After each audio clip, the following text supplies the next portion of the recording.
Right, hello. I just want to talk, give a brief summary of the questions in this particular exam paper. Just skimming through with a few comments. There's a website on the bottom here which you can go to if you want the complete set of worked examples, worked solutions I should say, and there's also a link to a site where you can download the exam paper itself.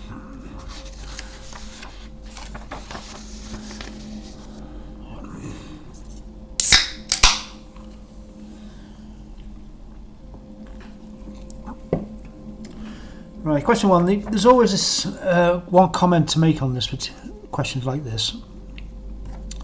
I mean, it's normally quite straightforward, but what you're showing is that show that the function g equals 0 has a root alpha in the interval.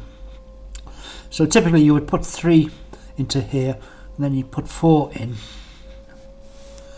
One would come out positive, one will come out negative.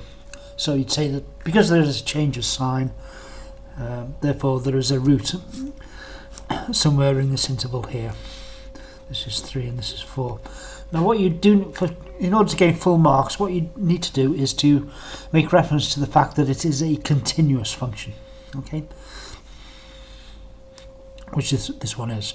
So again, you don't need to just give a sort of abbreviated answer. You need to say, okay, you inserted the values, you got the values out, so you need to say A, there is a change of sign, B, the function is continuous within this interval, and finally, therefore, the function g of x equals 0 has a root within this interval.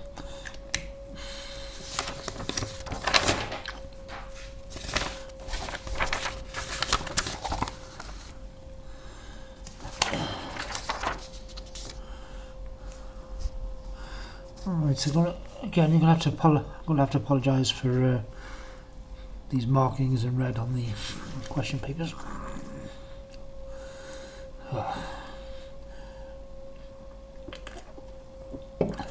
Got my can of iron brew.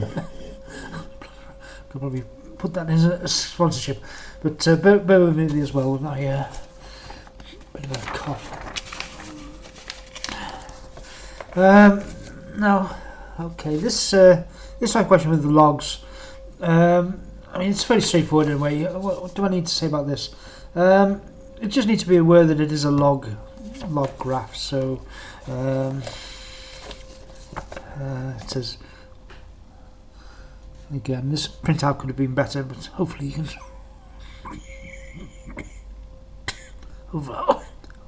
Hopefully you can read that. Find equation linking. So basically you need to find the gradient of this line, and once you've got the gradient of this line, you can just set up a straightforward straight line equation, because that's log t that way and that's log x that way, so it's just log t. Well, the gradient is -2, so it's -2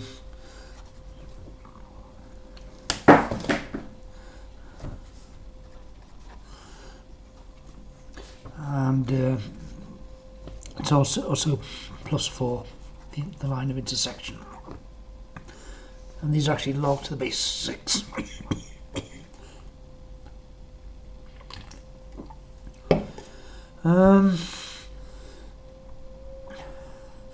Yeah, this could make a note of something that occurs later on. You get in part C, you get an expression like this: 6 minus 2 log x. Now you can't just get rid of that straight away and say, you know, that's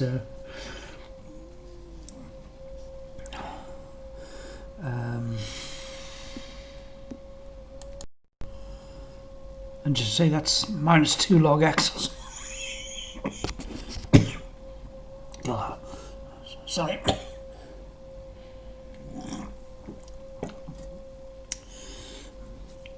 You need to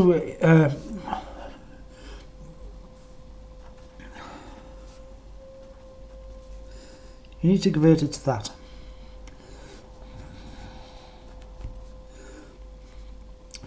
you know, the index has to be basically just a log. You can't have something like that and process it further. It has to be a pure log, if I can put it like that.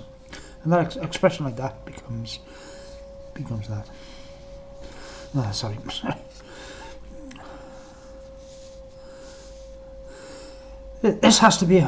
This index has to be a pure log, if I can put it like that. Something like this, not like that. And then that expression just becomes that.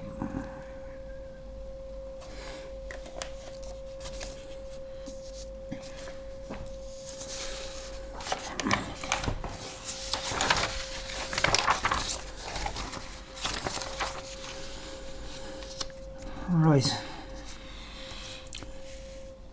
In this case, the red marks are valid because I've put this in because the printing was very poor.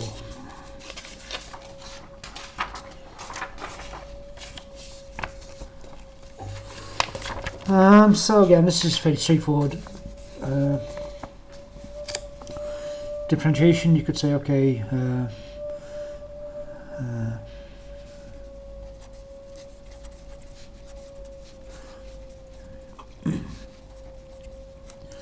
you can always do these things using the chain rule if you're uncertain, but the more practice you get, you should be able to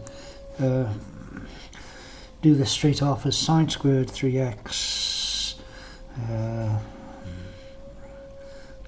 then that becomes 2 sine 3x, cosine 3x 3.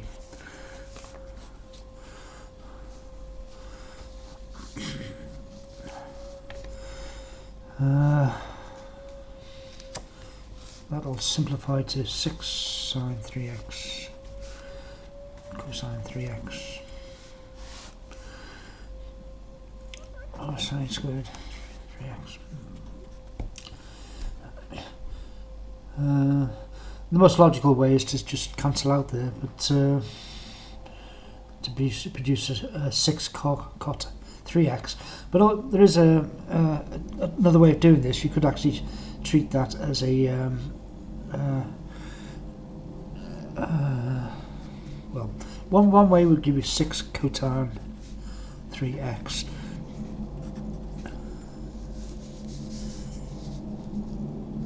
If you were to treat that as a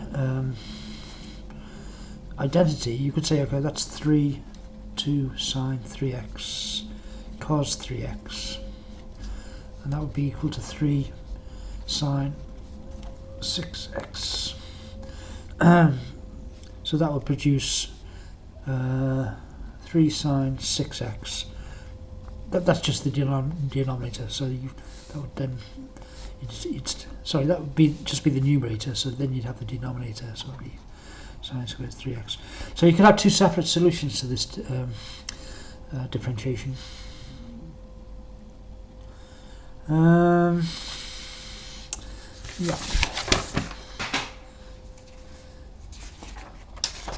There's always things I can say on this. I'm not too sure it's worth actually saying it's here, because most of you probably understand the way to do this anyway. But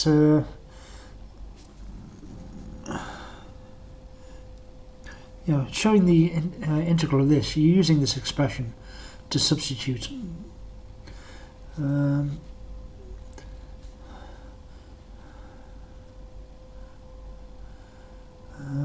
So you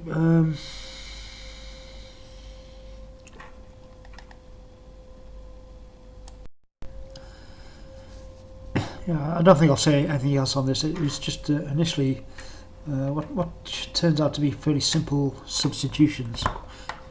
Quite commonly people tend to make a bit of a mess of it, even though it's fairly straightforward. But I don't think it's applicable here. I think it's I think the second part will be fairly straightforward.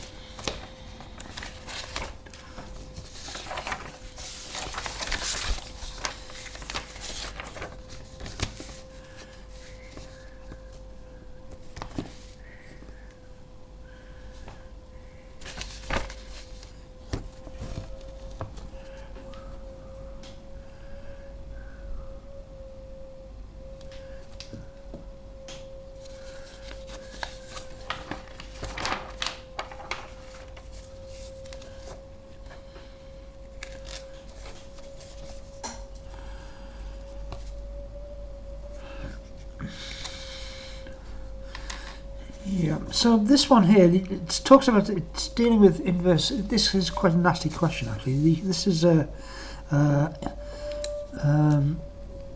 it's talking about inverse functions. You have a, they give you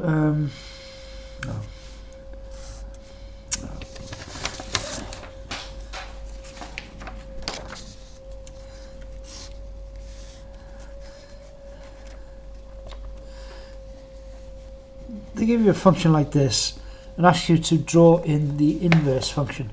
Well, the rule for the inverse function is that it's symmetric about the 45-degree line. So you just draw in something like this. Well, again, that's a bit dubious. I mean, these things are obviously just a sketch. What I've drawn is slightly wrong. It should be a bit. It shouldn't actually curve backwards.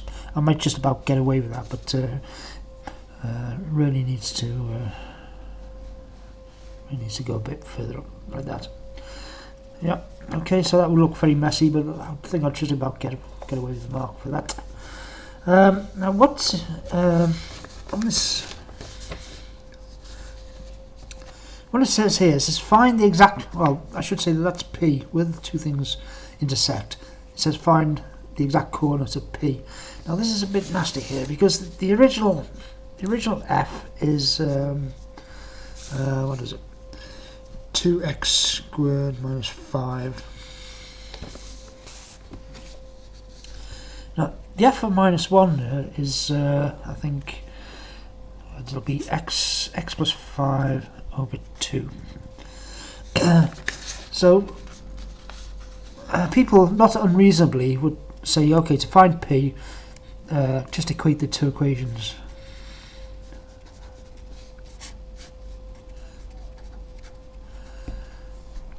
But if I can tell you that if you try to solve that, you're going to get up in an intractable sort of quartic equation, and you won't get very far.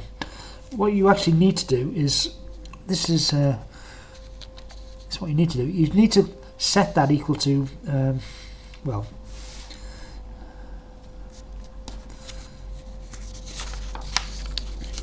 you need to set to 2x squared minus 5 equal to x, and go from there. And why do I do that? Because that's the line, the 45-degree line, y equals x. So P is the intersection of one of the functions with y equals x. And that would be a much easier equation to solve. Do that and you get the equation, the answer's out. People who did this wouldn't have got the full marks, just because you end up in an equation that you can't solve. So it's a very nasty question, that.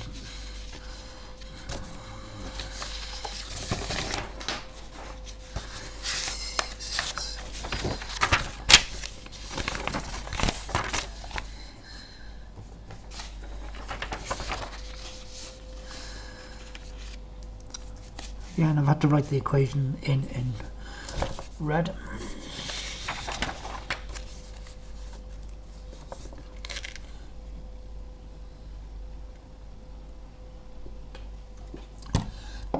I don't think I need to say too much about this. This is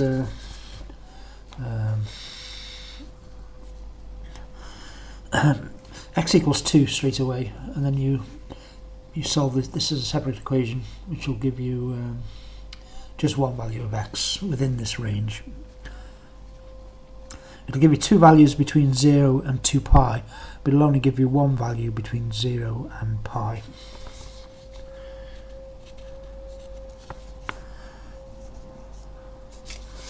You solve that using a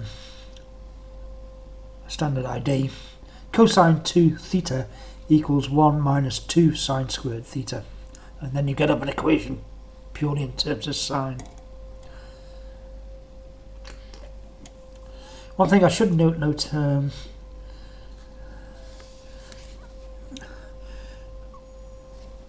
passing, which might seem fairly trivial, but here you're dealing with x, and here you're dealing with theta. So just be aware that you're changing the name of the variable.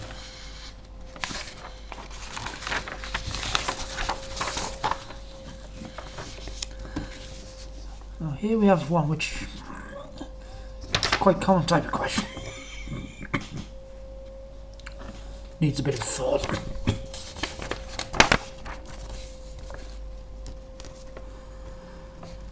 Find the coordinates of P. So that, although this is an inequality,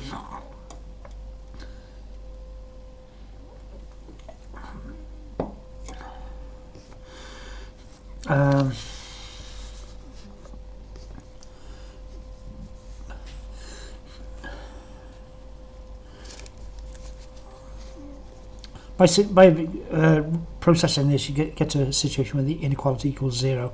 So it's unambiguous what the solution is. X equals 2. It's 2. And that's minus 10. Find f of f is 0. Again, you just need to know how to do this. You do f of 0 equals, that'll be minus 4, and then you stick that into it again. Sorry, stick minus 4 into f again to get 8. So, although it might not be obvious here, you're working. You do the right-handmost function first, and then you get the solution out of that, and then stick it into the leftmost function. Now, there it says solve the inequality. That inequality.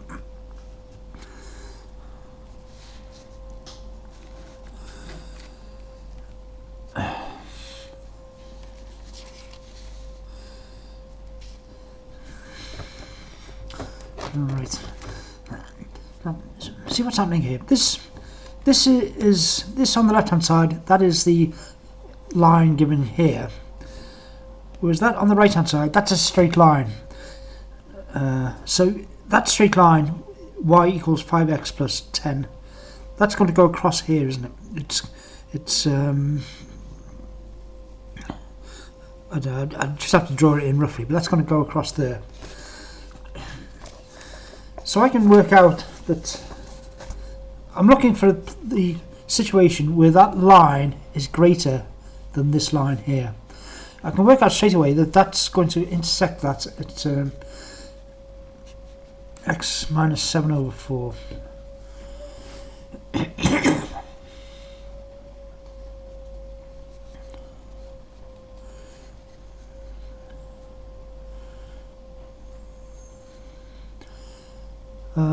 You know, I mean, this, just going back to this function here, if there was no magnitude sign there, if it's just a straightforward bracket, that would be given by this line here. So the effect of introducing the magnitude sign is to produce the left hand side. So that will enable me to realise which when I'm equating this with this line here, and that enables me to know that I can take the negative value, the negative values of the magnitude, if I can put it like that. I remove the magnitude signs and take the negatives of what's inside the signs in order to get up an equation to solve this intersection here. So I know that so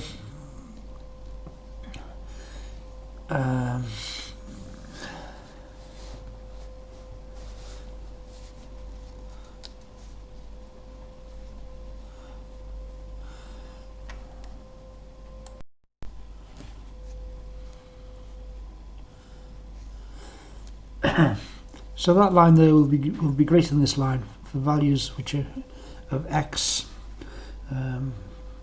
greater than minus 7 over 4.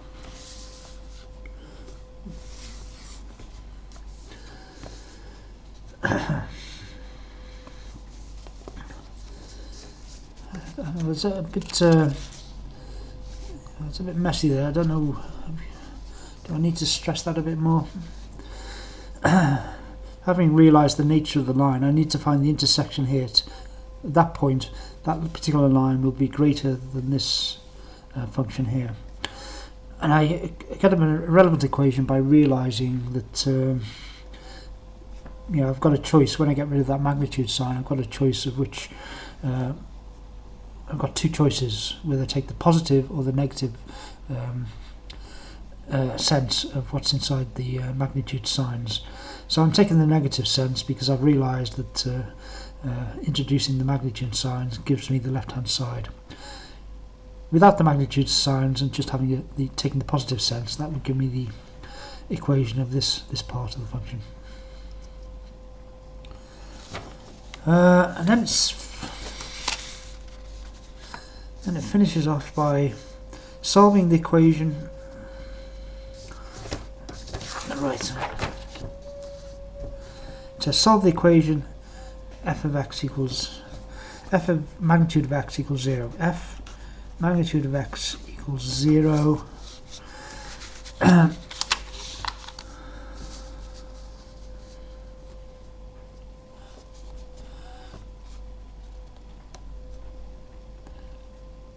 So I mean, basically, you're setting up the two separate equations. I mean, when you're doing it with these magnitude expressions, really mathematically, you'd prefer actually to sort of square both sides, get a situation where you can square both sides, but that's normally produces an intractable solution. So really, you're down to producing two separate situations, one corresponding to the positive value of the magnitude and one to the negative. So that's what you're going to have to do here. So you stick that into here, into this function here. So you got 3x minus 2 equals 10, or you've got 3x minus 2 equals minus 10. So you just go straight down to finding out what x is. And that'll give you x. Sorry, go down to finding what x, the magnitude of x is. So that'll give you the magnitude of x is 16 over 3. And this one here will give you the magnitude of x as being minus 4 over 3. So that doesn't actually make any sense. So you take this one here, so x equals plus or minus 16 over 3. And that's your solution. So this can be quite a... students can find this to be quite a confusing question sometimes, but I'll try to give a few hints there as to how to do it.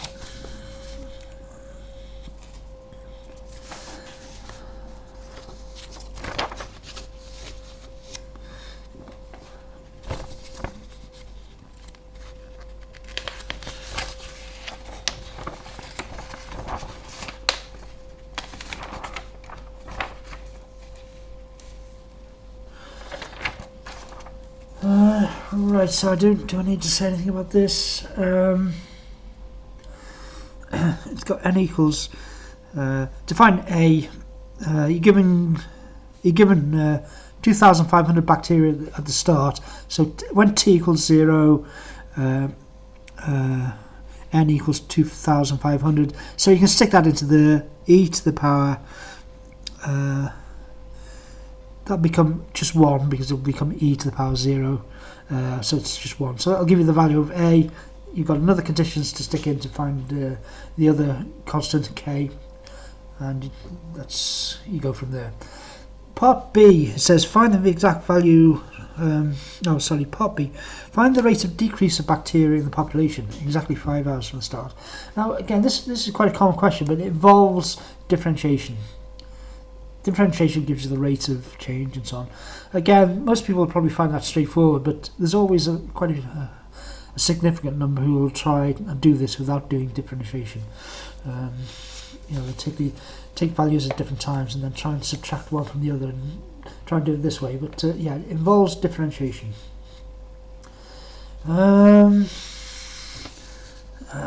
Should I say something about the part C? In part C, you end up in an expression like this: e minus 0.6 t equals 2,900 e 0.1.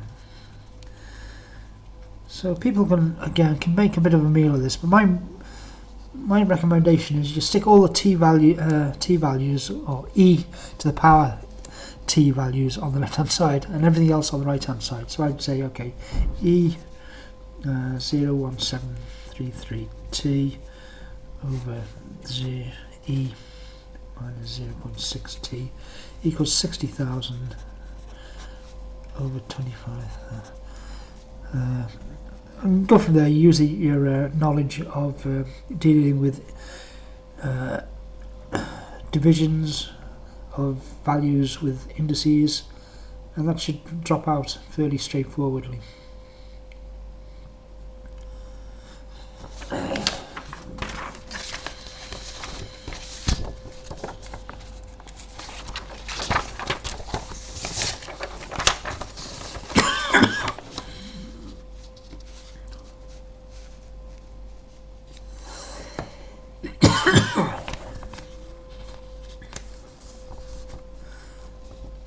Again, I don't think I need to say too much about this. I don't think it's you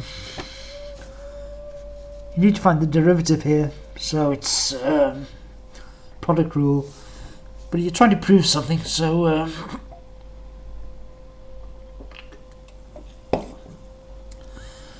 so show all your steps. You should be about a half a dozen steps there trying to show this. No fudging or anything, and there you are. Should be pretty straightforward in that sense. One other thing I probably need to say is, it says here, find the exact. So the exact values will involve the constant e. So you don't use your calculator. You give the values which contain the constant e. If you don't do that, then you're going to lose marks.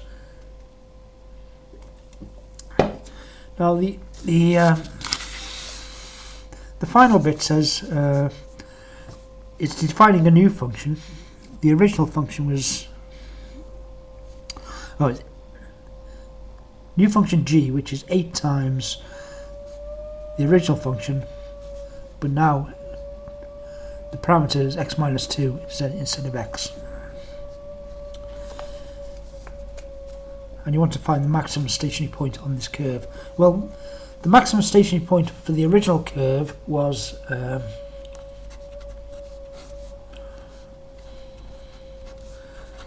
okay.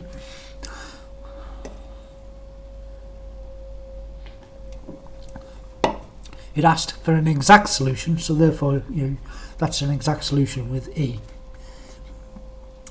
Now this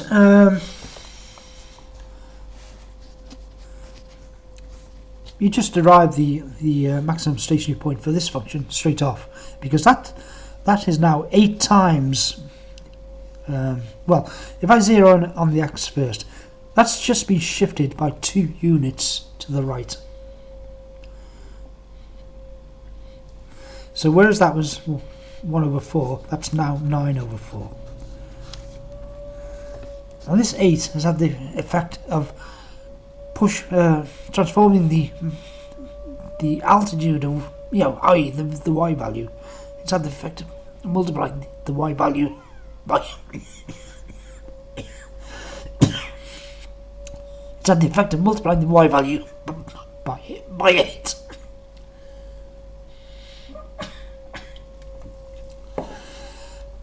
Oh, I'm sorry. This 8 has the effect of multiplying the amplitude by 8, i.e. the value of the y value by 8. So that just becomes 27/e. And that's your answer.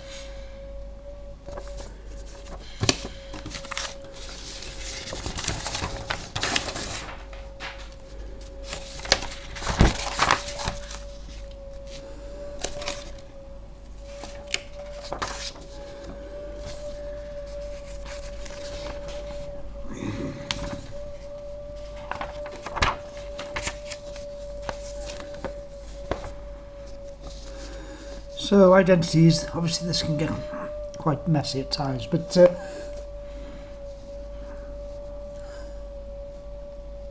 obviously there's a couple of ways of doing it as well, but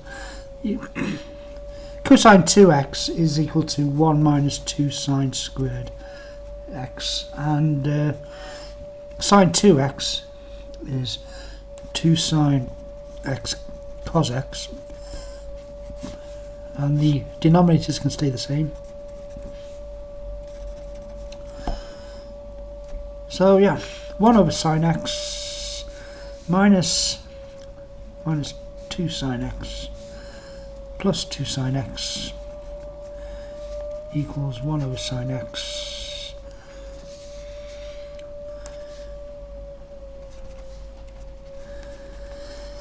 yeah. So yeah, that's one method. There is a more sophisticated method. When I say sophisticated, requiring a bit more sophisticated knowledge of the identities. But I'll just zero on this one. I mean, that's fairly straightforward enough. But I need to point out that you would need to stick that line in. You don't go straight from there to there and say, okay, obviously the 2 sine x's cancel out. You need to stick this down. You know, it's just for transparency and also to tell the examiner what you're doing. Although, you know, I mean, you might not appreciate it, but if you leave that out, then the examiner can get a bit starts having to think. Whereas if you stick that in, then the examiner can more or less do this like a bit of like a robot, really. You know, okay, that's right, and so on. But you also need to stick that in as well. You can't go straight from there to there and say, okay, that cancels out. 1 sine x equals cosine, so I'll leave that out. You need to stick that in. I mean, you're actually proving. Apart from telling the examiner that you know what's happening, or you know the mathematics involved, if you have to leave that out, I mean, that's what you're trying to prove, isn't it? So, how do I know that you don't come along here and then you say, okay, well, I've got no idea where to go from here, but I'll just stick the answer down. And you know, you need to actually show the examiner that you know what you're talking about. So you need to stick that line in.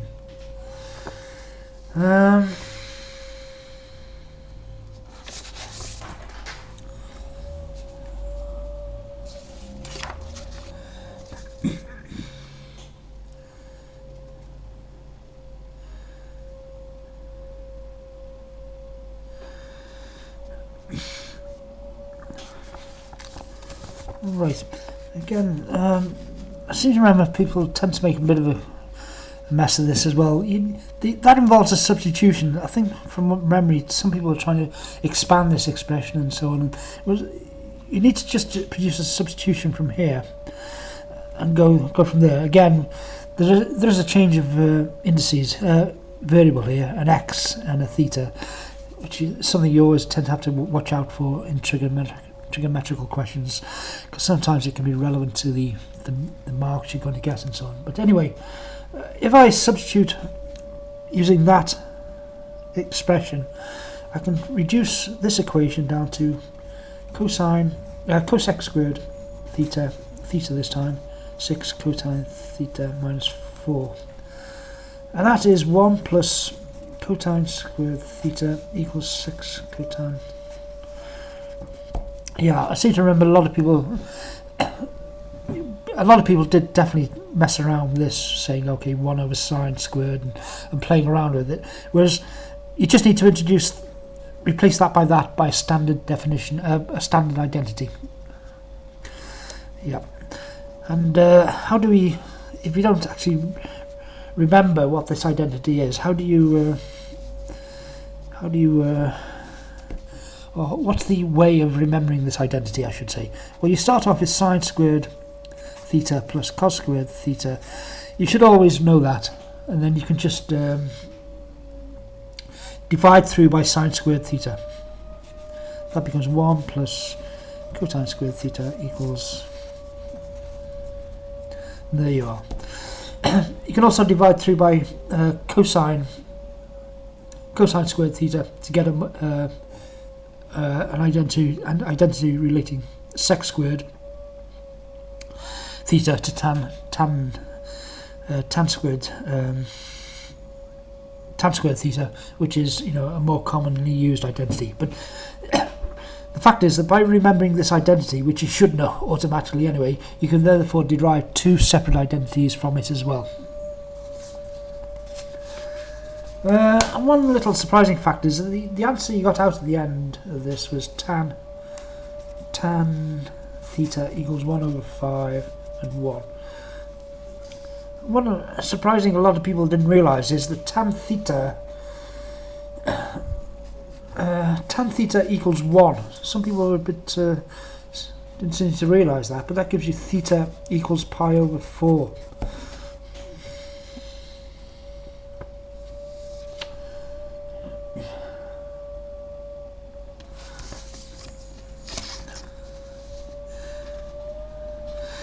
So again, you then do an integration which involves again substitution. That'll give you the integral of cosec x times cotan x dx, and that is a standard integral. The integral of cosec x times cotan x is minus cosecant x.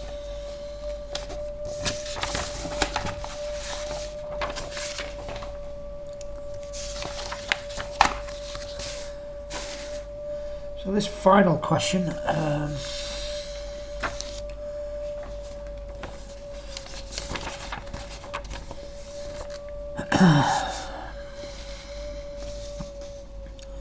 you're given x and you're told to find dx by dy.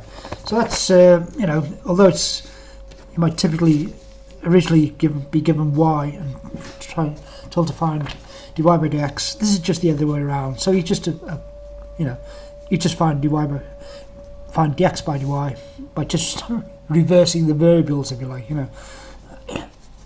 Well, you're not reversing the variables, but you're using the rules for differentiating y, except this time you differentiate the x. So, I mean, for example, what you get by applying the quotient rule is you get 3y minus 3, because that's the well, that's just the denominator, and then you differentiate that, so that become 4y minus, that's just the numerator, and the derivative of the denominator is 3, and then it's just 3. So it's just the same rules, that's okay. Now you need to use that part to find the equations of these two tangents. So again, if you apply the same logic, you can find the stationary points here by setting. Okay, so whereas you're trying to find stationary points for a graph like this, it's just the other way around. So you're just trying to find when dx by dy is 0. And with an expression like this, you just equate the numerator. In order for that to be 0, you're only really concerned in, well, you're actually just concerned in finding when that is 0. That has no relevance at all. So you set that expression, you simplify it first, of course, you set that equal to 0, and then you get out the y values, which the y values are minus 1 and minus 3. But that is not the answer. I need to stress this, because in more normal, if I can say normal in apostrophes, people are trying to find, told to find the maximum values of y equals such and such. They do the first derivative, set that equal to 0, and find the x, and then come to a stop. But that is not the solution. The x's are not the solution. The maximum or minimum is given by the y values. So here, you're given the y values, but that is not the solution. You need to find the relevant solutions are the x values. But I mean, that's more obvious here, because it tells you specifically to find the equations of these lines. So you take that y value, you stick it back into the original function, and that will give you the values of x equals minus 4 over 3, x equals 4. So that's the stationary values of here, but at the same time it's the equations of these straight lines, i.e. what they call the two tangents. X equals minus 4 over 3 and x equals 4. So that's consistent with what you've got on the diagram.